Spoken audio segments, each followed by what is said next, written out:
Hello children, today we are going to learn about magnetic flux and magnetic flux density. Now imagine you are sitting in a room with the windows open and you have supernatural power that you could count the number of rays, sun ray entering into the room. Instead of sun ray, imagine magnetic lines of force are entering and you are counting 1, 2, 3 till 100 you are able to count till 100. So what is magnetic flux in this case? It is 100 Weber. So hope you understood you got idea what is magnetic flux.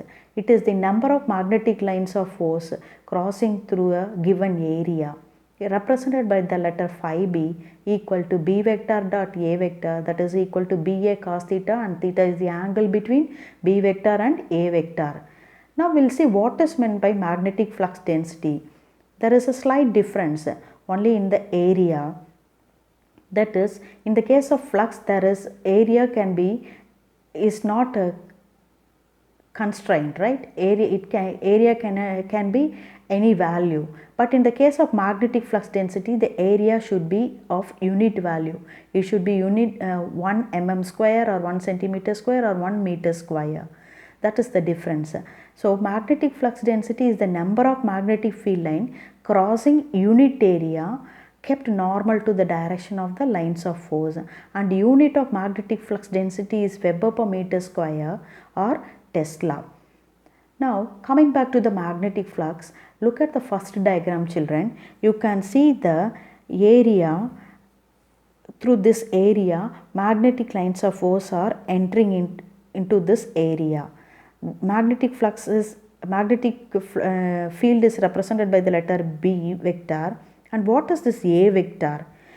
See, look at this children. You can see a piece of paper. This is a plane surface, and always you will calculate, it is a plane surface, you calculate area, right?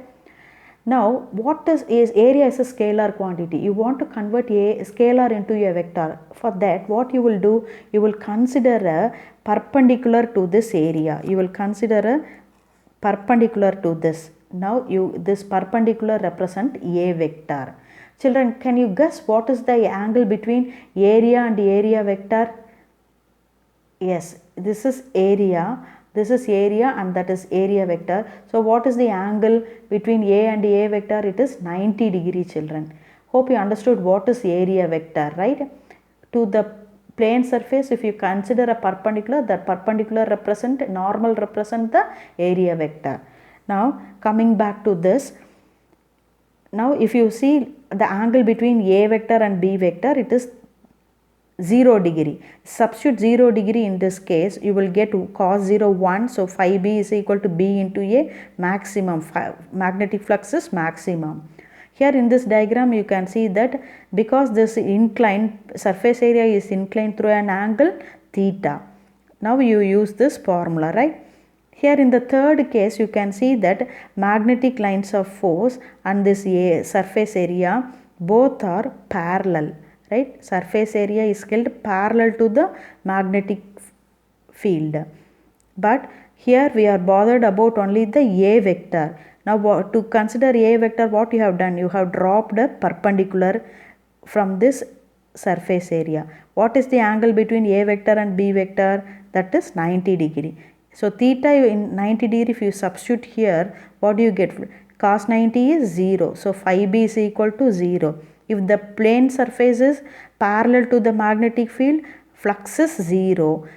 If the plane surface is perpendicular to the magnetic field, magnetic flux will be maximum. Here in this case, if you see magnetic field lines, this is non-uniform magnetic field lines. You can see that the magnetic field line direction changes, magnitude also changes. Here you see magnetic field lines, it moves up and it changes the direction. So this is non-uniform magnetic field. In this non-uniform magnetic field, what will you do is, in the field you will consider a very small area dA vector.